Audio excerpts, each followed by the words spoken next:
बिस्मिल्लाहिर्रहमानिर्रहीम, अस्सलाम वालेकुम। आपका मेज़बान हसन अस्करी वामी पाकिस्तान न्यूज़ पे तमाम व्यूवर्स को खुशामदीद। आजकल नाज़रीन एक बयानिया चल रहा है कि इमरान खान साहब की बहन डॉक्टर उज़्मा खान जो हैं उनके ख़िलाफ़ एक FIR कटी है और उस FIR में खान साहब को भी नॉमिनेट किया हुआ है और उस FIR में साबका वज़ीर आला जो हैं उस्मान बुज़दार साहब उनको भी जो है वो नॉमिनेट किया हुआ है। और इस FIR का जो मतन है ये आप देख ही रहे होंगे, FIR साथ चल भी रही है। इस FIR का जो मतन है वो मतन क्या है, जो इसका मजमून है जिसके ऊपर ये FIR लिखी गई है और ये फ्रॉड को किस तरह इसमें बयान किया गया है ये मैं आपको बताता हूँ। कहा गया है कि खान साहब की जो बहन है उज़्मा खान, उन्होंने 5,562 कनाल जो है ना ज़मीन वो ख़रीदी है। कितने में? 13 करोड़ रुपए में। और इस ज़मीन की जो एक्चुअल वैल्यू थी वो 6 अरब समथिंग कुछ लगा लें कि वो पैसे बनते हैं।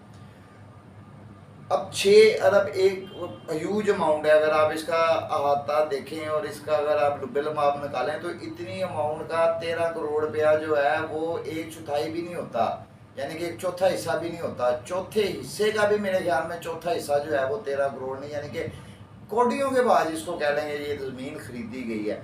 अब ये स्कैम हुआ कैसे है और इसके बाद अब क्या होना है, ये तमाम बातें मैं आपको बताता हूँ। ये स्कैम इस तरह हुआ है कि खान साहब के जब हम कवरेज करने जाते होते थे ना घर, यहाँ पे मैं आपको थोड़ी सी हालात वाक़यात वाज़ह कर दूँ ताकि आपको समझ आ जाए कि फिर ये फ्रॉड हुआ कैसे है। जब हम खान साहब के घर कवरिंग करने जाते होते थे या ज़मान पार्क कवरिंग करने जाते होते थे तो जो खान साहब के खानसामे होते थे, जो खान साहब के खाकरोब होते थे, जो खान साहब के बाहर गेट पे गार्ड लगे होते थे, उनके पास जो कार्ड होता था वो अपने आप को ऐसी अथॉरिटी का मालिक समझते थे कि उनकी नज़र में ये तमाम MPs MNA और वज़ीर आला और ये जितने मिनिस्टर्स और वज़ीर लगे हुए थे इनकी कोई वैल्यू नहीं थी। वो अपना काम जो है ना वो जाते थे और वो कहते थे कि मैं खान साहब का खानसामा हूँ, मैं खान साहब का खाकरोब हूँ, और वो काम जो है ना उसको ना नहीं होती थी। ये तो बुज़दार साहब के कह लें कि मजबूरी भी थी कुछ, और दूसरा ये कह लें कि उनकी आदत थी कि वो किसी को ना ही नहीं कहते थे। क्यों कि अगर किसी खाकरोब ने भी खान साहब के जाके उनको बुज़दार साहब को ये कह दिया ना कि बुज़दार साहब मैं आज आपके साथ शाबाशी करना चाहता हूँ, तो यकीन माने कि बुज़दार साहब ने, मेरा ये पूरा इत्मीनान है कि बुज़दार साहब ने उनको ना नहीं की हो, उन्होंने उस चीज़ को भी एक्सेप्ट कर लिया हो। ठीक है, क्यों? और इसी वजह से जो है ना खान साहब ने बुज़दार को जो है वो हटाया ही नहीं। ये आपको बड़ा एक मेन पॉइंट मैं बता रहा हूँ। अब होता क्या है, क्योंकि बुज़दार साहब पे बड़े एलिगेशन लग रहे हैं कि जब ये वज़ीर आला बने थे तब इनके जो टोटल असासे थे वो 7 लाख रुपए के थे और अब ये 200 अरब तक इनके असासे चले गए हुए हैं और ये करप्शन और ये और वो। अब मैं ये हमाम की ना मैं कुंडी खोलने लगा हूँ और ये हमाम में जो नंगे थे ना उनको मैं आपके सामने लाने लगा हूँ और आपने मुझे कमेंट सेक्शन में बताना है कि क्या मैं गलत कह रहा हूँ। बुज़दार साहब जब वहाँ पे थे तो मैंने आपको बताया कि एक खाकरों की क्या वैल्यू होती थी, तो ये तो फिर खान साहब की बहन थी। तो ज़ाहिर बात है कि जब एक भाई इक़्तिदार में होता है तो फिर हर बंदे को होता है कि भाई मैं भी कोई फ़ायदा ले लूँ, मैं भी कुछ कर लूँ, मेरा भी कोई बेहतरी हो जाए इन फ्यूचर, जो है मैं भी अपने आप को कहीं पर सिक्योर कर लूँ। तो ज़ाहिर बात है कोई ना कोई प्लान डिस्कस हुआ होगा, कोई ना कोई बात हुई होगी, ठीक है। उसमें जाके इन्होंने एक प्रोजेक्ट जो है ना वो लॉन्च किया कि ग्रेटर थल केनाल के थल के इलाके को जो है ना सैराब करेंगे और यहाँ से जो है ना नहर गुजरेगी और पानी यहाँ से गुजर के जो है वो आगे तक जाएगा और वो रेगिस्तानों को जो है सैराब करेगा। अब उस नहर के बीच में जिनकी ज़मीनें आ रही थी ना, आप ये देखेंगे ये कनालों के हिसाब से इन्होंने परचेजिंग की हुई है। आपको ये भी मैं बता दूं, इन्होंने कोई एकड़ों के हिसाब से नहीं की हैं, क्योंकि नहर को अगर आप एकड़ भी लगा लें तो ये है कि इन्होंने परचेजिंग जो है ना वो इकट्ठे एक लैंड की नहीं की, इन्होंने टुकड़ों में की हुई है सारी परचेजिंग ना।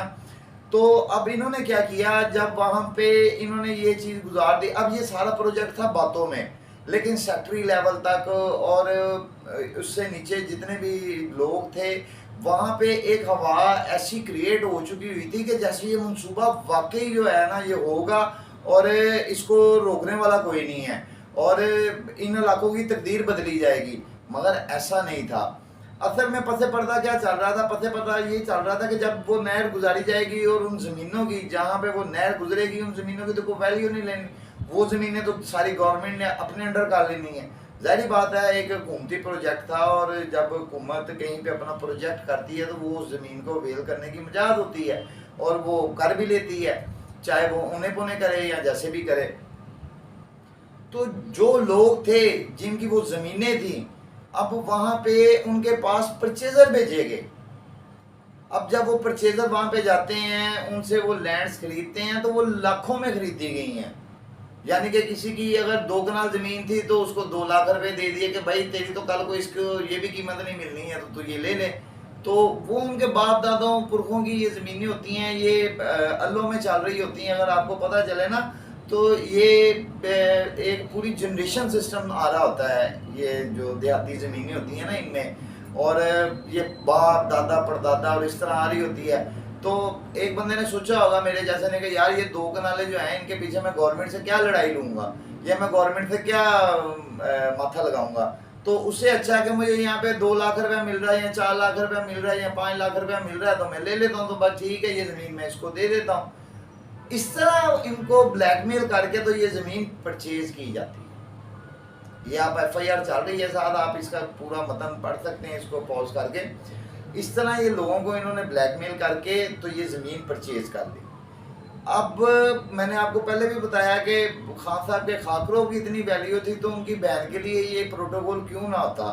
तो जाहिर बात है, जब बुज़दार साहब वज़ीर आला की सीट पे बैठ के खान साहब के इर्द गिर्द के जितने भी लोग थे उनको इस तरह नवाज रहे थे, किसी के अरबों में काम हो रहे थे, किसी के करोड़ों में काम हो रहे थे, तो कहा जाता है कि बुज़दार साहब जब आए थे वज़ीर आला तो उनकी 7 लाख जो है अपना क्या कहते हैं वर्थ थी, तो आज जो है वो 200 अरब तक चली गई है। तो कहने का मकसद ये है कि जब ये इतने लोगों को ये सारा कर रहे थे या इतने लोगों के काम करवा रहे थे, तो जाहिर बात है कि जब किसी का 20 अरब का काम होगा तो मैं उसमें से अगर 2 करोड़ रख लूँगा तो मैं तो यही है ना कि भाई अगले को क्या पता है, और जिसको मैंने करके दिया है उसको भी यही है कि यार चलो मेरे इतने अरब तो आ गए हैं तो इतने नहीं हुए हैं, तो कोई ऐसा चक्कर नहीं है। असल में ये मामला इस तरह चल रहा था और मैं इसमें 100% श्योर हूँ और ये मैं 100% यकीन के साथ कह सकता हूँ कि इसी वजह से खान साहब ने जो है ना बुज़दार साहब को हटाया नहीं था, क्योंकि वो जो 4 दीवारी है ना ज़मान पार्क की, उसके अंदर जितने भी लोग थे वो सब वज़ीर आज़म थे। खाकरोब से लेके एक जमादार से लेके तो मालिक तक जितने भी लोग थे वो सब वज़ीर आज़म थे। और जो उस 4 दीवारी के बाहर थे ना, वो चाहे मिनिस्टर्स हों, MNAs हों, वज़ीर आला हों, वज़ीर बिजली हों, वज़ीर पानी हों, वो कोई भी हों, वो तमाम लोग जो थे वो अपने अपने ओहदों पे एक खाकरोब थे उनकी नज़र में, जो उस 4 दीवारी में लोग रहते थे। क्यों कि रात को बात होती थी खान साहब से कि भाई हमने सुबह जो है ये करना है, तो वो हाँ हाँ बुज़दार बैठा है वहाँ पे, आप चले जाओ और वो कर देगा ये वो, यानी कि इस तरह काम हो जाते होते थे। और ये तो हमने बज़ाते खुद जो है वहाँ पे इस तरह की चीज़ें देखी हैं कि खान साहब के घर से कोई बाहर निकला है तो उसने तो किसी बहुत बड़े मिनिस्टर को भी कुछ नहीं समझा। एतजाज़ हसन साहब का बिल्कुल साथ घर है, तो एतजाज़ हसन साहब को ये जुर्रत नहीं होती थी, ये मैंने खुद अपनी आंखों से देखा हुआ है कि वहाँ पे 50-50, 100-100 लड़के उनके घर के बाहर खड़े होते थे, नारे लग रहे होते थे, गाने चल रहे होते थे, शोर शराबा हो रहा होता था। तो कोई ये नहीं कह सकता था कि यार जाने दो, कोई इंसानियत के नाम पे किसी बंदे को आराम करने दो, इतनी किसी की जुर्रत ही नहीं थी। यहाँ खान साहब का गेट वो आगे है, आप उसके घर के आगे जाके जो मर्जी करो, मेरे घर के आगे क्या करो नहीं। वो पूरे ज़मान पार्क में जितने भी घर थे वो सब जो थे ना, वो पानी का लेवल उनके ना ये नाक तक आ गया हुआ था और बस वो आंखों से देख रहे थे, क्योंकि नाक भी डूबी हुई थी और मुंह भी डूबा हुआ था। अब वो मुंह खोलते तो तब पानी ने अंदर जाना था, वो नाक खोलते तो तब यानी कि पानी ने अंदर जाना था। तो वो बेचारे करते क्या, वो मजबूरी में। और मैंने तो यहाँ तक कहीं देखा कि खान साहब के जो घर के बैक पे आप चले जाएं तो उन घरों में, कई घरों के आगे गाड़ियां लोग लगा के तो चले जाते होते थे। तो वो अगर किसी पेशेंट को उन्होंने लेके जाना होता था कहीं डॉक्टर पे ये वो, तो बाय गॉड मेरी इन गुनाहगार आंखों ने देखा है। और मैं ये हल्फन आप समझते हैं, मानी पुरानी बात हो रही होती है, मैं ये हल्फन कह सकता हूँ कि मैंने अपनी इन गुनाहगार आंखों से देखा है कि किसी मरीज को लेके जाना है, गेट के आगे गाड़ी लगी है, हमसाया का गेट ही नहीं खुल रहा और वो चीख रहे हैं घंटे से कि ये किसकी गाड़ी है, ये ले जाए, तो हमने लेके जाना है, तो ये वो इस तरह के मनाजिर थे वहाँ पे।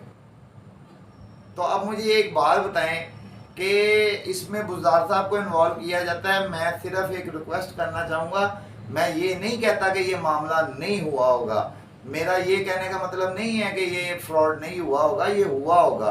क्यों ये हुआ है, तो वो वापस करने की नौबत आई हुई है ना। ये हुआ तो ये बात हो रही है ना कि वो ज़मीन, वो लैंड जो है वो वापस की जाए या उनको वापस दिया जाए या वापस कर देते हैं। ये इस तरह की जितनी भी चहमगोइयाँ हैं ये उस काम के होने का सबूत है।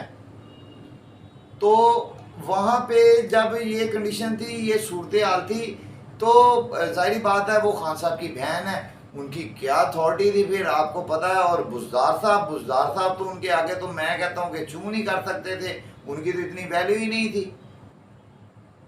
उन्होंने तो कहा कि बस ठीक है जी, मैं मैडम जी कुछ सोचता हूँ, इसके बारे में कुछ प्लान बनाता हूँ, तो फिर मैं करके तो आपको बताता हूँ। तो उन्होंने फिर अपने जो उनके जो मशीर्स होंगे उनको कहा कि भाई इसके बारे में सोचो, ये खान साहब की बहन आई हैं, इनको क्या करके देना है। तो वो फिर ये ऐलान हुआ कि वहाँ पे ग्रेटर थल केनाल जो है वो गुजरेगी और ये एक प्रोजेक्ट है, और इसकी बेस में और इसकी आड़ पे जो है आके उन्होंने वो लोगों को ब्लैकमेल किया कि कल को गवर्नमेंट ने भी ले लेनी है तो तुम हमें दे दो, हम गवर्नमेंट से पैसे ले सकते हैं, हमारी इतनी अप्रोच है, हम ये कर लेंगे, हम गवर्नमेंट को यूं कर लेंगे तो गवर्नमेंट हमें पैसे देगी। तो लोगों ने समझा कि हाँ यार ये तो कर लेंगे। ऐसे बाअसर लोग उन लोगों के पास भेजे गए थे, आप ये सोचें। और ये बड़ा भयानक चेहरा है पाकिस्तान की सियासत का, पॉलिटिक्स का, जो मैं आपके आगे नंगा कर रहा हूँ कि आम आदमी को एक चीज़ कुछ दिखाई जाती है, कुछ बताई जाती है, मगर उसके साथ हो क्या रहा होता है ये उसको नहीं पता होता, कर कौन रहा होता है ये भी उसको नहीं पता होता, किससे करवाया जा रहा होता है ये भी उसको नहीं पता होता, और आगे उसके साथ क्या हो जाना ये भी उसको नहीं पता होता कि किस कदर भोली अवाम है। इस पर भी मैं एक व्लॉग करूँगा इंशाल्लाह, और मेरी कोशिश है कि मैं आपको एक दफ़ा जो है ना तमाम बातें और हक़ाइक़ बता दूँ कि सियासत होती क्या है पाकिस्तान में और किस तरह हो रही है। ये तमाम बातें आपको उस व्लॉग में मैं बताऊँगा, मगर इस वक्त हम इस पे बात करते हैं। तो उज़मा साहिबा ने ये काम किया, इसमें खान साहब को भी इन्वॉल्व किया गया FIR में, इसमें उस्मान बुज़दार साहब को किया गया, उज़मा साहिबा को किया गया।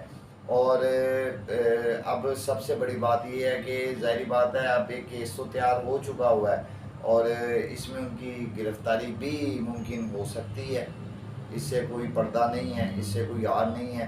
क्योंकि जब ये केस नैब की तरफ जाएगा या उन अदालों की तरफ जाएगा जो अकाउंटेबिलिटी का जो है ख्याल रखते हैं या अकाउंटेबिलिटी को चेक करते हैं, तो उसके बाद जो है ये अपना क्या कहते हैं इस मामले को जो है वो ज़ाहिर बात है वो दायरे अपने तौर पे लेके चलेंगे तो उसमें गिरफ्तारी भी आ सकती है। बहरहाल कहने का मकसद ये था कि ये सिर्फ एक बंदे की दास्तान है 6 अरब रुपए की, और 8 अरब रुपया पाकिस्तान IMF से मांग रहा है। आप ये देख लें कि किस कदर गपले हुए हैं।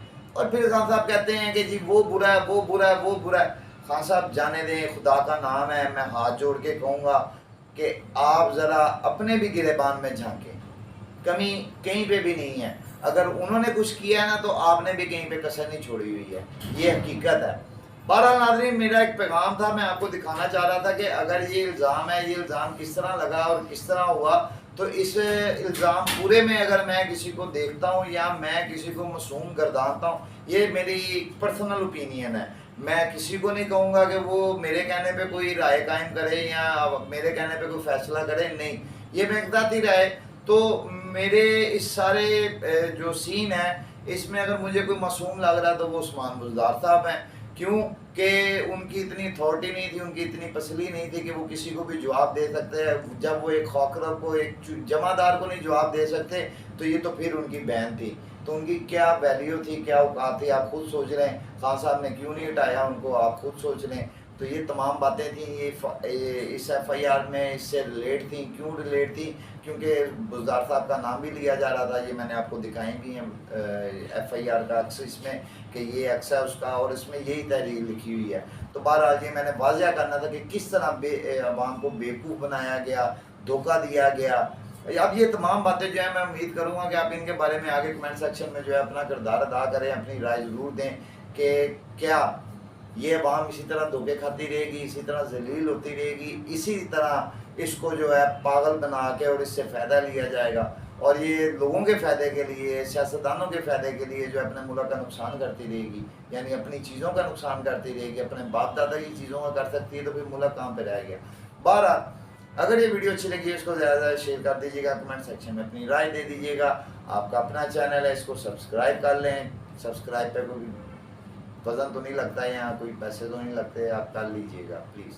तो अपने कैमरामैन सुशील नाइट के साथ मैं इजाज़त चाहते हुए आपको कहूँगा पाकिस्तान जिंदाबाद।